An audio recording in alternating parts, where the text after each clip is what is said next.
So welcome to the second installment on David.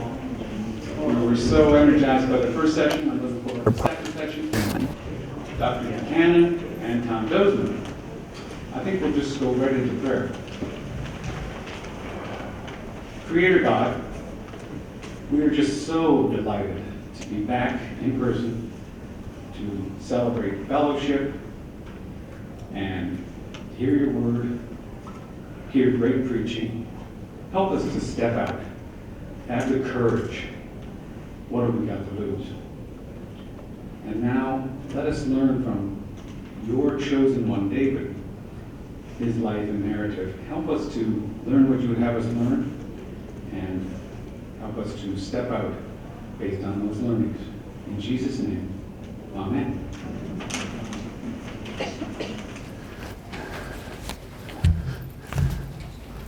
Good morning. Good morning. I assume we all were in worship this morning, and it's a little intimidating, actually. What an experience of the phenomenal black preaching, and I just loved it in this English Gothic cathedral of ours. It was just a great morning, and we have nothing to lose, so let's just go ahead here.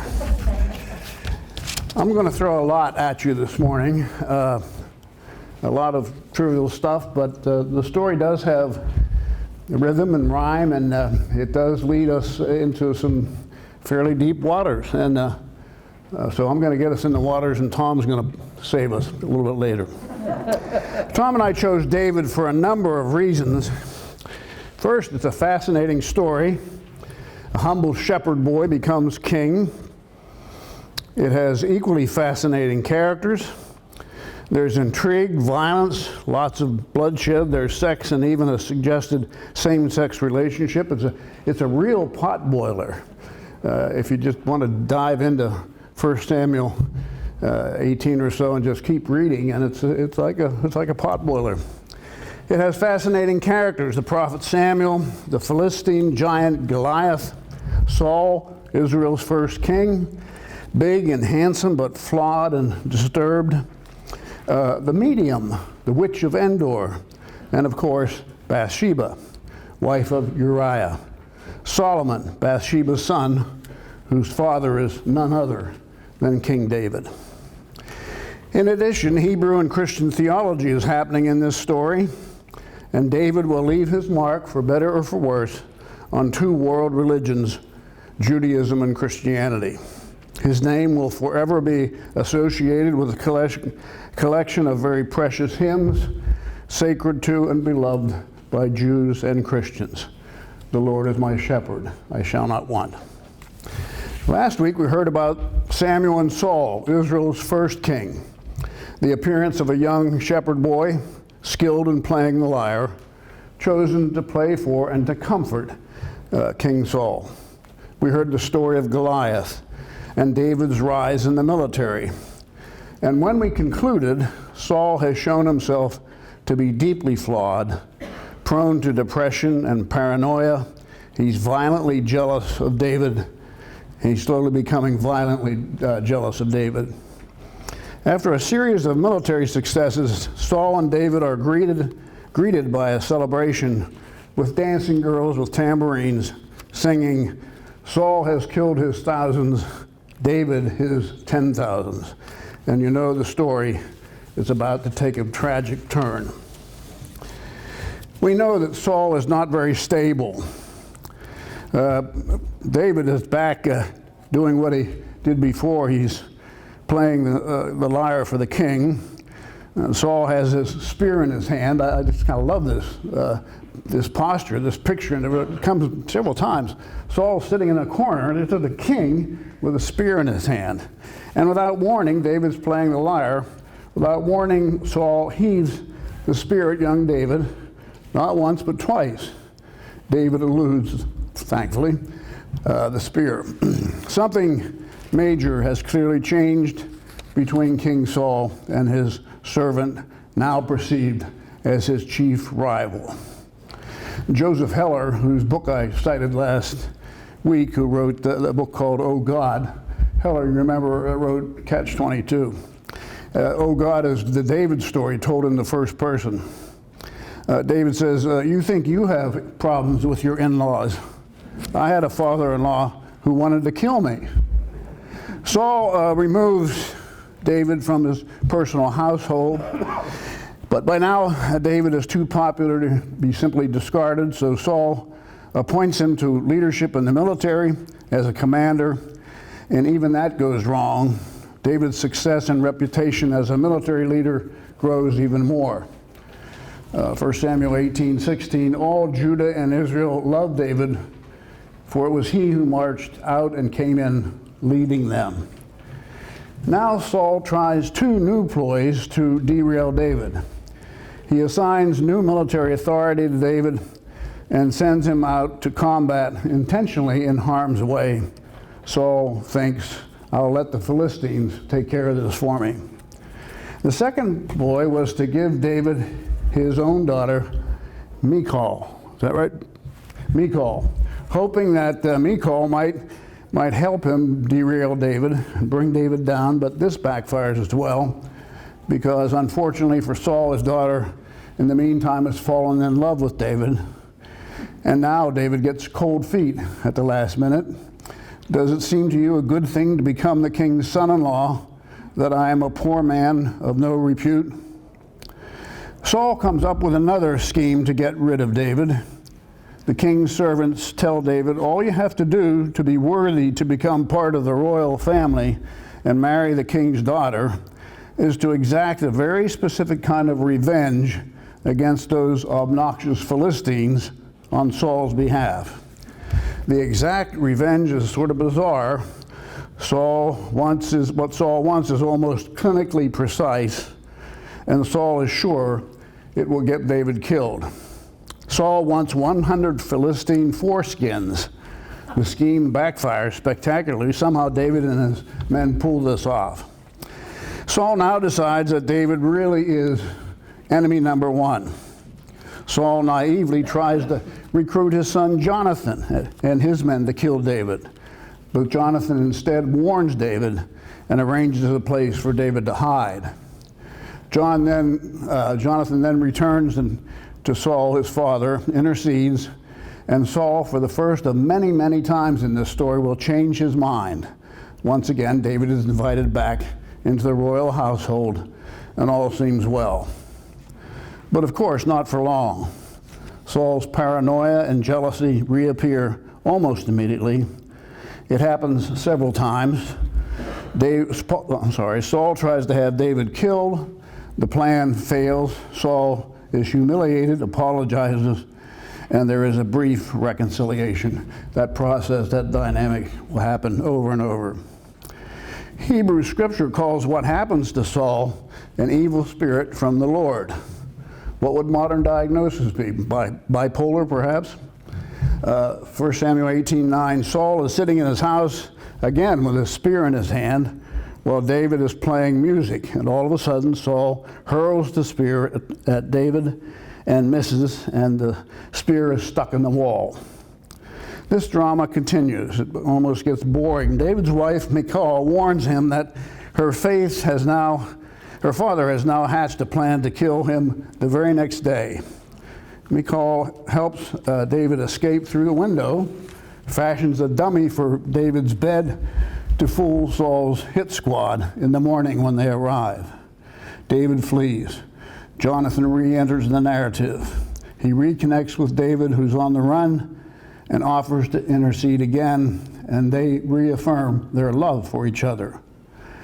Saul discovers the plan and is furious with Jonathan, and even throws his spear at Jonathan, his son, misses again. Saul obviously needs some lessons in spear throwing. Again, Jonathan finds David, and there's an emotionally loaded reunion.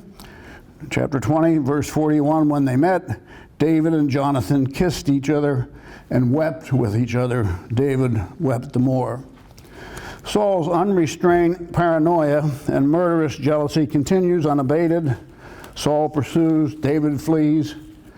But now David has an entourage of loyal followers, 600 men, armed men, and they're fighting skirmishes with the Philistines and David continues to display remarkable military prowess. Saul has become now deadly serious, sets out to find and kill David with 3,000 soldiers. 3,000 to 600, that's pretty good odds. And then some humorous asides. During the march, they come upon a cave, and Saul decides to relieve himself in the cave. Believe me, this is in the Bible. But David and his men are actually hiding in that same cave, deeper in the cave. A lookout tells David, it's the opportunity we've been waiting for. We can kill Saul, who's going to be vulnerable here, or at least kidnap him, and it'll all be over, and you'll be king. But David, ever faithful, ever mindful that Saul, crazy as he is still the Lord's anointed, and refuses to kill Saul. Instead, he comes up with a plan. He cuts off a corner of Saul's cloak, which Saul's obviously taken off. Saul leaves, David follows, and there is a powerful scene of reconciliation, another one. David calls out to Saul, shows him the corner of Saul's cloak, which he has sliced off.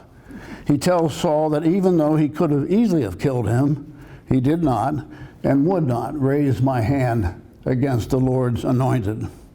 Saul, we think, finally comes to terms, or seems to, with David.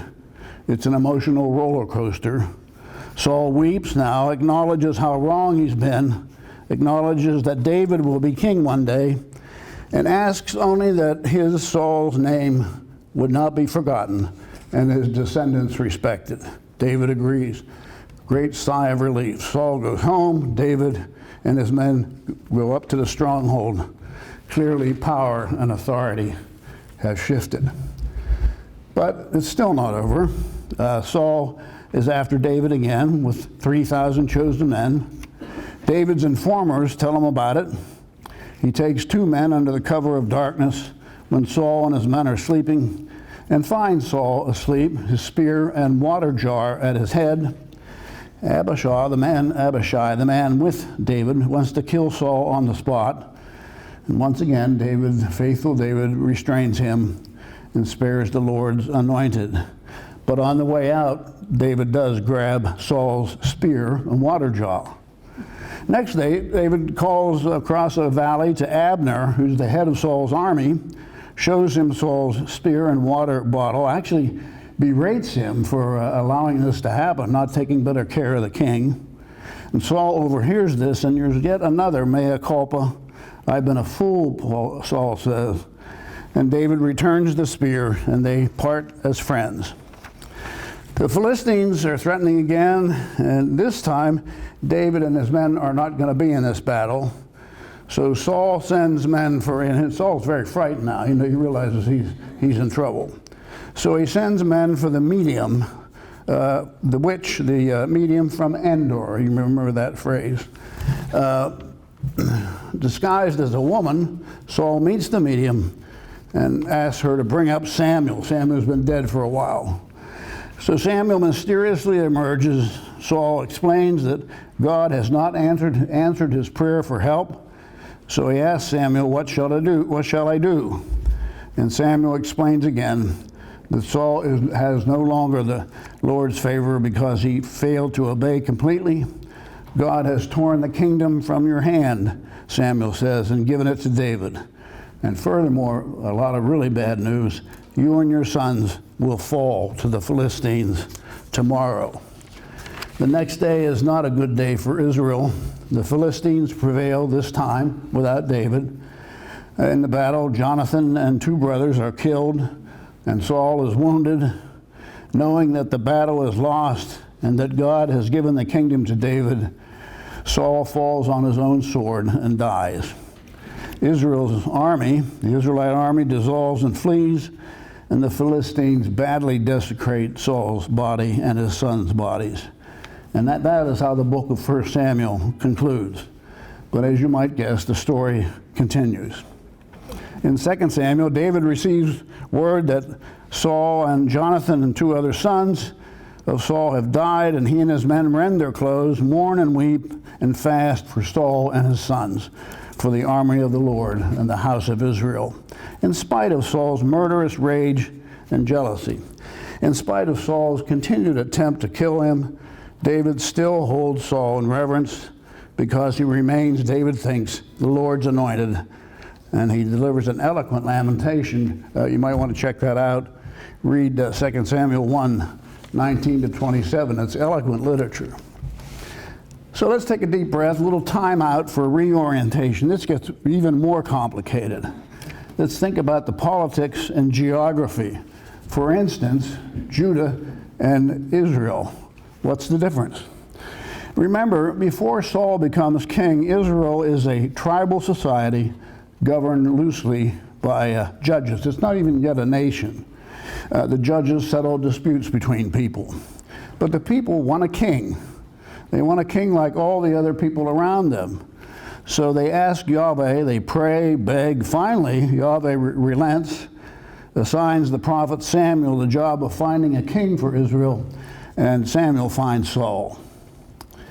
Saul has a family, sons who are his natural heirs.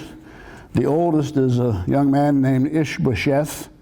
People just assume he will be the king upon Saul's death. Ishbosheth certainly does. And so does Abner, Saul's military leader. But we know that David is coming up fast on the inner lane. We also know that Yahweh is done with Saul, has lifted the blessing and given it to the youngest son of Jesse, David. So the result is actually a split, a civil war that goes on for several years. Saul's son Ishbosheth becomes king of Israel with Abner's support. David will be king of Judah in the south, consisting of the tribes of Judah and Benjamin. Its capital eventually will be Jerusalem. In the struggles that follow, Joab will be David's top general, military advisor, and confidant. Saul's son, Ishbosheth, becomes king of Israel in the north, which consists of the remaining tribes. His general and military advisor and sponsor is the man Saul depended on, Abner.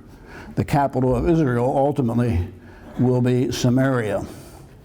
Israel is the larger and has control of more trade routes, but Judah has Jerusalem and David. There will be several years of civil war between them. 2 Samuel 3:1, there was a long war between the house of Saul and the house of David. David grew stronger and stronger, while the house of Saul became weaker and weaker.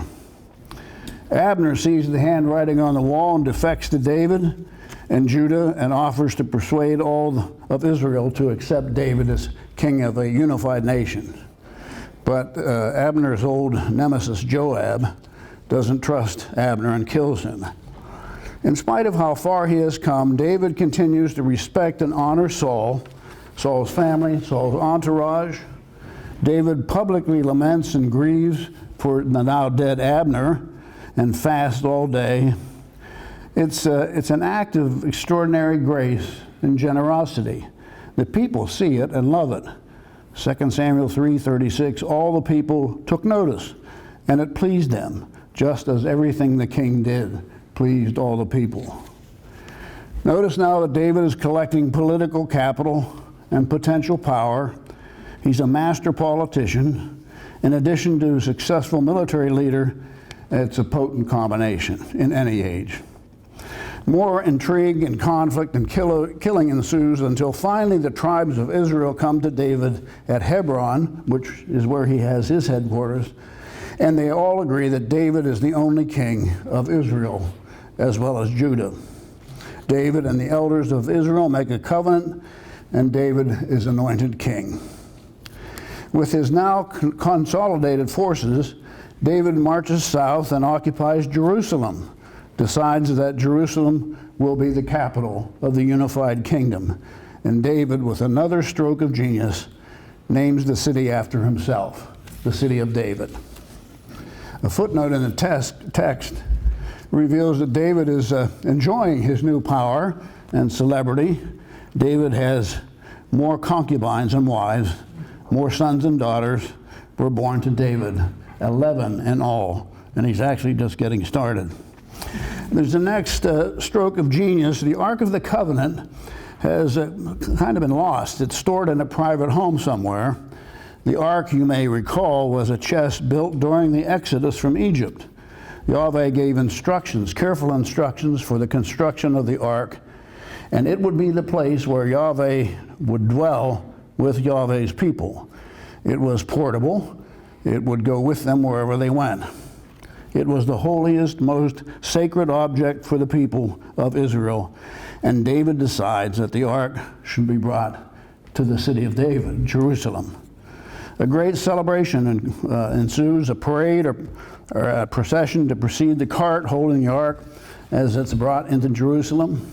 David and all of Israel dance before the Lord and the ark with all their might, with songs and tambourines, lyres and harps and cymbals, even castanets. It must have been a very noisy and happy celebration. But it comes to an abrupt halt when a man, in the frenzy of the moment, reaches out and touches the ark and drops dead on the spot. This ark is so highly charged, so holy as to be dangerous. And David pauses the process, suddenly has second thoughts. He's actually afraid to bring the ark into the city. After a while, another residence in a private home that does rather well when the ark is there, David decides it will be safe to proceed. So there's another fervent celebration. David dances with all his might. He's only wearing a linen ephod. That's usually worn by a priest, and apparently it's a little bit revealing. Michal is sitting at the window watching, and when she sees David dancing, she doesn't like it at all. In fact, the text says she despised David. David has made a tent for the ark in Jerusalem. There are more sacrifices, more ceremonies, burnt offerings, and another stroke of genius. David chooses this very moment to distribute food to the people, who are obviously very happy. But not Michal. She meets David outside, dripping with sarcasm, dresses down the king. How the king of Israel honored himself today, she says, uncovering himself before his servant's eyes, as any vulgar fellow might shamelessly uncover himself. So do you think she's jealous, or is she embarrassed or humiliated? This paragraph ends with a sad revelation, and Michal, the daughter of Saul, had no child to the day of her death. Now Yahweh initiates a covenant with David and a beautiful promise that Yahweh will never take his steadfast love from David, and his kingdom will be forever. David responds with a beautiful prayer of his own, thanking Yahweh that the house of David shall be blessed forever. David's military dominance continues, and now tributes and gifts from all the other kings in the region start to flow in. David has now amassed personal wealth, military domination. He has unified the kingdom, made Jerusalem the political capital, and by installing the ark in Jerusalem, has made the city of David the religious heart of the nation as well. He has managed, that is to say, to merge church and state. He has the loyalty and adoration of his people. He has come a very long way from the days when he was tending his father's sheep. David is still loyal to, for some reason, loyal to Saul and Jonathan, and he inquires if there are any relatives of Saul left, and they tell him there is. There's a man by the name of Mephibosheth. He is brought to Jerusalem. He's got a handicap. He's got very bad feet. And David gives him all of Saul's properties back, invites him to eat at the king's table always. It's a generous, compassionate gift, and one last symbol of David's respect for Saul and his love for Jonathan. David is now the predominant leader in the entire region. Everyone acknowledges his power and leadership. He's king of the United Kingdom of Israel, head of the most powerful military army anyone has ever seen, a household full of adoring wives and children, and even the recipient of Yahweh's blessing and promise and favor. What could possibly go wrong? Tom?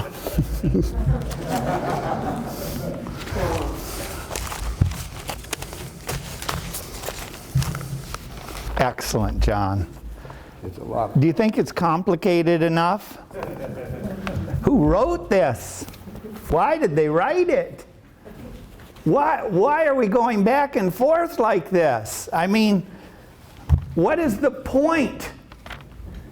I gave you a little handout. I want to take a bird's eye view. John has taken us through the details of this wonderfully, so we can move very quickly. David is a change agent. David represents change at a level in human history and society that is discontinuous with tradition. So in the Bible, he's white hot. He's a dangerous character. Why? What is the change he represents? And why does our author take so long to make you realize he's not that bad? Did you notice how long John had to work through those Saul and David details? Oh my gosh, chapter after chapter, and every one of those little vignettes is meant to say, in the old world, the world of conditional covenant, if you look at my outline, the first point is David in conditional covenant. David in the world of our relationship with God being conditioned on our obedience to God. If you have faith, God will respond. But God is absolutely free to stomp on you if you don't have faith. That's the world of holy war. If you are faithful, if you risk everything, then that will ignite the Spirit of God to enter in you, through you, and you can do anything. Saul could do that as long as he had Yahweh in him. The day Yahweh decided to turn the faucet off, he went crazy. You see, it's a really unstable world.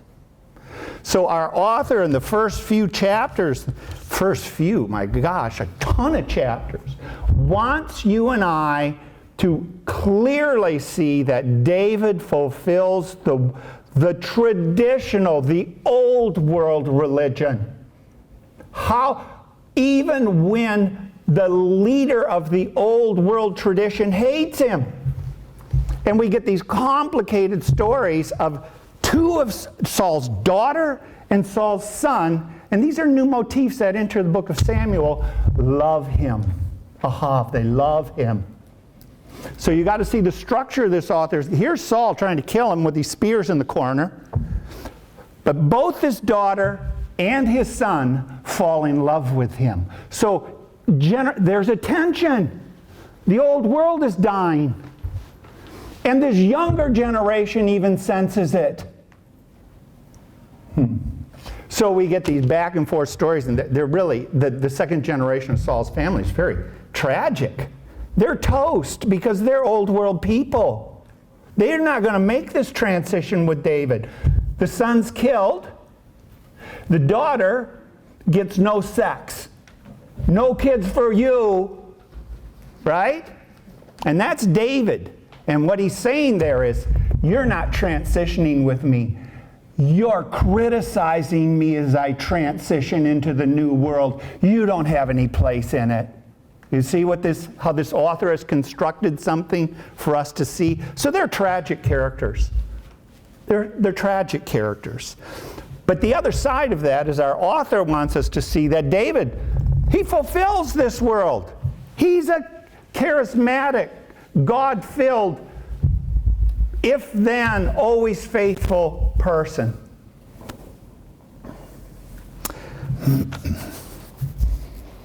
Saul dies. We take a transition, the first step into, call it the Renaissance, which will have with it a new view of religion. We call it the Reformation. And the medieval Western Christian tradition and the post-Renaissance Western Christian tradition. That, we talk about ecumenicism today. You didn't bring that up in the 15th century. Read Calvin. Right? This is oil and water. This is religion and change. This isn't kumbaya around the campfire. Now we're bigger because we're so diverse. No, we're going to kill you. No, we're going to kill you. Right? The religious wars of Europe go on and on. The death of Saul introduces the first step towards a new world order, and it is that David no longer simply functions as a charismatic, judge-type, spirit-filled leader. And we get a glimpse of it early on because the author says, oh, by the way, David now has a private army. That should catch you should catch that right away. Charismatic leaders don't have private armies. They're so filled with the Spirit that the farmers see the Spirit in them, get their hoe and follow them into war. That's how you follow a judge. And when the war is over, and you always succeed because they're Spirit-filled, you go back and hoe your 40 acres. I don't think they had that much. Right? So when that author says, David doesn't need that anymore. He's got a professional army. He's got his 600. Already we've left that world. He's not just a charismatic warrior. He's a professional despot. So he can handle a cultural world that Saul can't. So much so, this literature's so complicated. When Saul is killed, you know David's working for the Philistines. David and his 600 are hired by the king of Gath, who's a Philistine king named Agag. And the 5 Philistine kings get together and say, this Saul, he's so powerful, we can't fight this guy anymore. We're going to have to team up, all 5 of us, and put an end to this guy. And David plans to fight with them.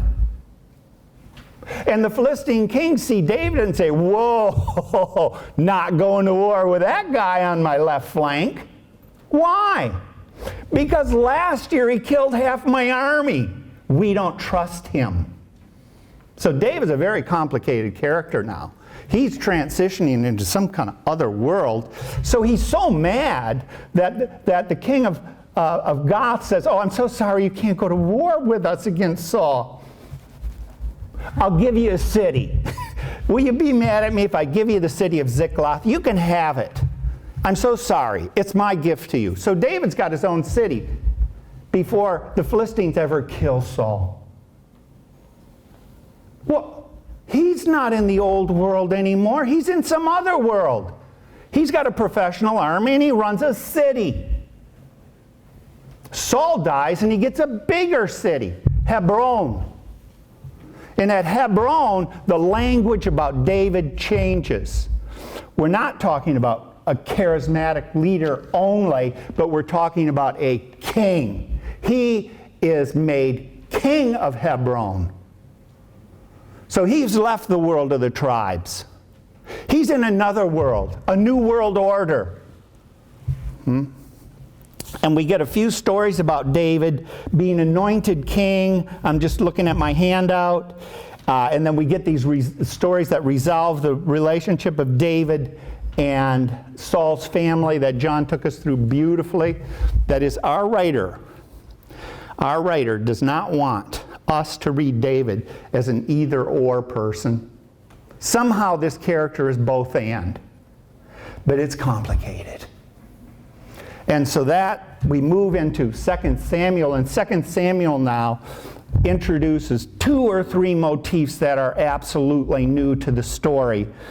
The first one is in 1 Samuel 5, where David wants to now be king of the north, Saul's old stomping grounds, and the south, which is Hebron. If you've been to Israel, you know what I'm talking about. We're in the south. David's a southern hero in the tradition. He's not a northern hero. Saul's a northern hero. But David is now going to be the hero of all of them. Well, how do you pull together a unity with a group that has never been unified? Well, he kind of does what our founding ancestors did. You can't make New York the capital. You got that New York crowd to deal with. You can't make Philadelphia the capital. You got that Philadelphia crowd to deal with. You can't go down to Atlanta. We'll make a new city from scratch. And it'll symbolize the whole that's bigger than the strong parts. right? Washington, D.C. Welcome to Jerusalem in the history of ancient Israel. It was a city never controlled by tribes. It was always outside of their control. It's not part of their tradition. Jerusalem doesn't come up in the Pentateuch. It comes up here. And it comes up as an innovation. The world is changing. And who pushed that new innovation? Not Israel collectively. That's not what the story says. David did it privately. He talked to his private army. He said, okay, guys, I'm sure it was all guys, we got to get this city. I want this city because I want it to be the new symbol of the new Israel, of the new Renaissance. So there's a water duct. Go through that water duct and conquer the city for me.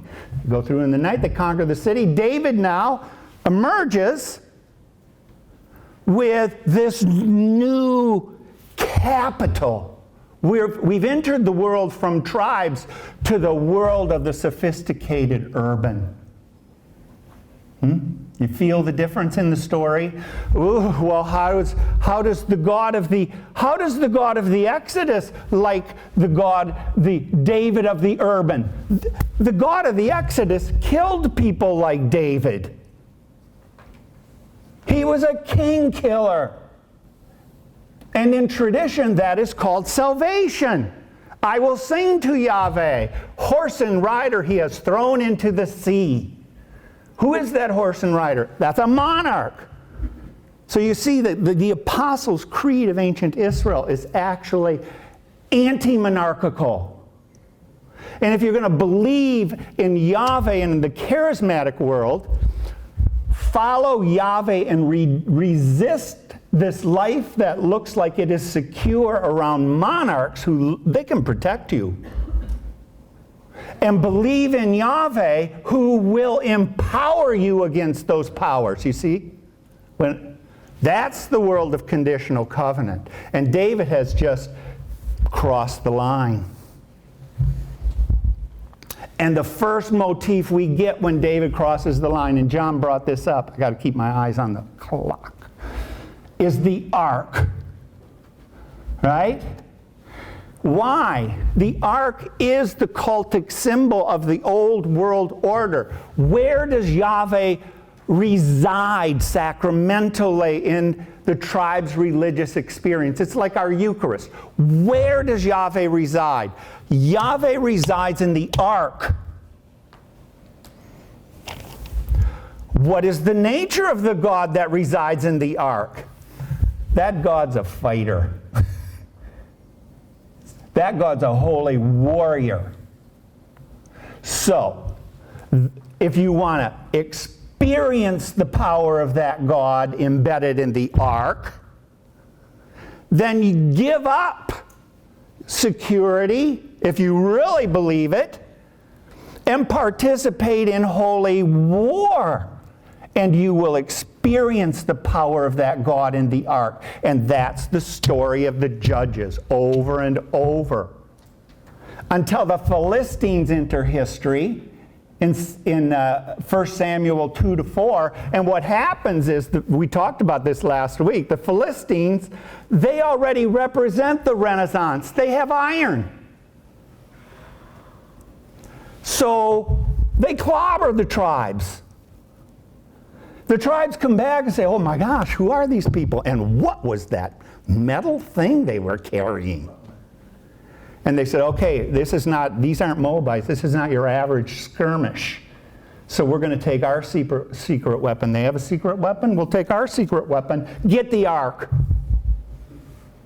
And they go out with these Philistines, holy war confidence. And what happens? The Philistines crush them and steal their cult object. And go home. That's the breakdown of a religious worldview.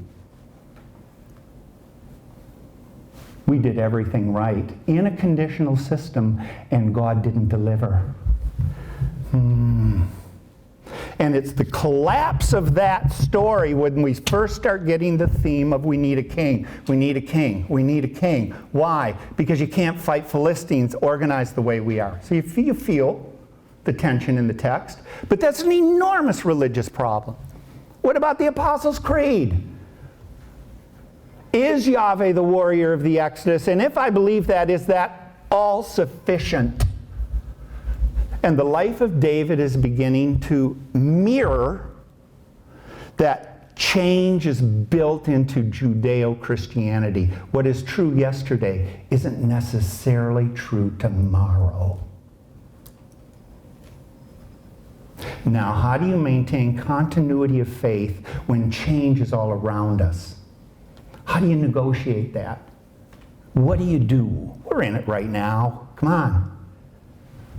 How do you pull tradition and look for the new when the new is actually pulling things in that seem to contradict the old? David now is a monarch with his own city, which is also called the city of Yahweh. So right there you got a problem.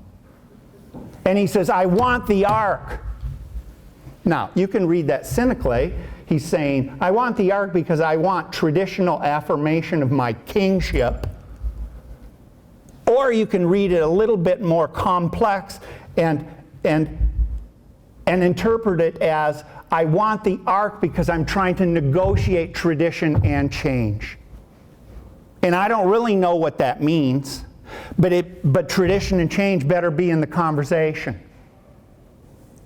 And the first version of that story, David goes out a little too confident. Yeah, I represent the new, but we need the old, gets it, and bam, God kills the guy he hired to take it. In other words, watch it.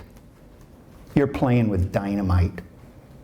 Now David's afraid. He realizes tradition and change is not casual. And he puts the ark off. But he eventually realizes, I'm nothing without tradition. So he goes and gets this ark, but never really has a place to put it in the new world order. It's just kind of floating. So we get to the story. I got to move quickly now, friends. We get to the story where David says, you know, I built myself a palace. That is, he's really in the Renaissance world now. He's new. He's modern. But my God's kind of old. And it's brought, the text is presented to us as one of piety. I shouldn't be living better than God. I got this mansion, and God's slumming it in a tent. Tradition and change. How do I pull God into this world? And Nathan, who, if we had more time, is a northern prophet, he doesn't like David. But he's so taken in by David, he says, yeah, Yahweh really likes what you're saying. Gets out of the door, and the deity hits him with a 2x4 in the back of the head. Wham! Why did you say that that was a good idea? I'm not a temple kind of God hooked on to a king's palace. I'm a tent kind of God who doesn't attach to those things, and I move around wherever I want. Right? That's the story. 2 Samuel 7. So now the old and the new, and the deity's not a happy camper about this. Tradition and change are in conflict. Nathan goes back and says to David, thus says Yahweh, and we get an oracle. You're not going to build me a house. I'm not a house kind of God. And then this kind of backhand slap to David.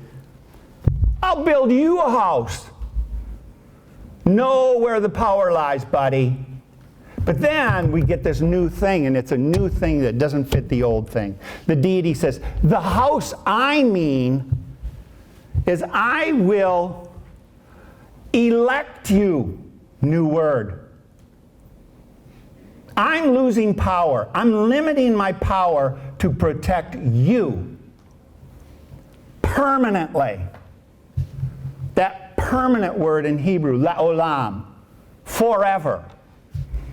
That does not fit the old world order. There is no forever in our relationship with God in the old world order. There is a dynamic relationship as long as you're faithful. But God can take a vacation on a dime the minute you're not. And what God says to David is, I'm reconfiguring that with you. I'm locked into you. There are no conditions. If you are good, I'm locked into you. I'm locked into you. That's Calvinism, sort of, friends. We call that election. We call that predestination. That is, the life of faith does not arise primarily on your experience of God in and out through time conditionally. Your experience is based on promises God made that are bigger than your experience. That's election. The reason why David's so popular in the New Testament is that the New Testament interprets Jesus Davidically as sealing election. But this is a problem to our author who's writing in the 5th century, because this is a Renaissance moment. And what does this really mean? And what are the strengths of it? And what are the weaknesses of it? And how does it fit with conditional relationships? So, I said this last week. Many of my colleagues don't think this story is coherent because these two things don't fit. They don't fit. And that's sort of the life of faith. It's not a philosophical solution. It's got these conflicts in it. But the new thing is so mind-boggling that the deity is not free to ditch you no matter how creepy you are. That religion's bigger than your strongest will for good or evil. Think about that. We call that being secure. The security of salvation. That you can't fall from grace. Although you can make the road pretty miserable. Now, in the world of Saul, you can fall. You make a mistake. Okay, I want to. That's the strength of this. That's why we baptize babies. Just get it done. Then you got God locked into it, and you know. I want to read parts of two hymns. Most of Davidic theology in the Hebrew Bible has been edited out of the Bible. Second Temple Judaism got very nervous about this. Why? John mentioned it. God in politics. You make an unconditional promise of salvation to a king, and over time, what's the difference between God and the king? That gets a little fuzzy. And in the exile, when the system collapsed, that came under critical review. We drifted from religion into nationalism, and we believed in the power of the state as though it was the divine. Let me read Psalm 2, just a piece of it. Psalm 2 is one of the most quoted psalms in the New Testament. And I think it was a coronation ritual in ancient Israel. That is, the transition to a new king. This would be part of the ritual, and you'll see it when I read it. Why do the nations conspire and the peoples plot in vain? Holy war. Holy war. Here we are. The kings of the earth set themselves. The rulers take counsel together. Who? Not against Yahweh anymore, but two people against Yahweh and his anointed, his Messiah. Who is that? That's now David. You see, religion has changed. Saying, let's burst their bonds asunder. He who sits in the heavens laughs. Ha ha ha ha. Why? Because this God made an unconditional promise to this anointed one. This ain't going to happen. Right? You're dealing with dynamite. Then he will speak to them in his wrath and terrify them in his fury, saying, I have set my king on Zion, my holy hill. I did this. This king didn't deserve it. I did it. You fight this king. You see, that's election theology. And so now the Messiah comes in and says, I will tell you a little secret. Right? This is the monarch speaking. I will tell of the decree of Yahweh. He said to me, you're my son. Today, I birthed you. Right? So, unconditional covenant in the ancient world introduces radical modernity, urban religion, tied with kings. You and I aren't the king. And it's not some sort of gradation. We're not the king in kind. The king is something different, begotten of the deity. And the deity's not free to detach. And all of us live under the shadow of the king. God's not paying attention to us in the ancient world. They don't have individualistic religion. You bet the farm on that king. Right? One more thing, and then we're out of time. Shoot. What can happen when you start to believe this for a few centuries? Psalm 48. Great is Yahweh and greatly to be praised. Where? In the city of our God. Now, you know that there's a lot of sin. You could have just put in the city of David. So now you got religion and politics getting kind of funky. His holy mountain, beautiful in elevation, the joy of all the earth, Mount Zion in the far north, the city of the great king. Now we get into holy war imagery. Within its citadels, those war towers, he has shown himself a sure defense. That psalmist has got a problem because they're transferring deity to the structure. Then the kings assembled. They came on together. As soon as they saw it, they were astonished. They were in panic. They took to flight. Why? Because of the power of Yahweh? No, my gosh, that's got to be an 8-inch gun. You see how religion and politics is really funky in this little hymn. So I can go on, and this is actually what we call a pilgrimage hymn. This is a hymn that pilgrims would say as they took the ticket to go to Jerusalem in the old days. And then here's one of the pilgrims talking to people in line. As we have heard, you in the line, so we saw in the city of Yahweh of hosts, in the city of our God, which God establishes, there's that word that went to David, forever. You see, now this sounds funky, tricky. What's forever? The political structure? What's forever? The psalmist goes on. I'm going to go to the last verse because we're out of time. Here's their last advice to the people in line trying to get in. Buy the big ticket. Get the $20 ticket. Walk about Zion. Go all around it. Count those towers. Count them. Consider all the ramparts. How big is the Pentagon? That you may tell the next generation, now read the end of this psalm to yourself, that this is God. What is the this? You see, we're done, we got to go. We've entered a new world order with David, and our author wants us to see it as positive. Change is built into Judaism from the get-go. Once you put God in time, in history, then religion is about change. It's not about stasis.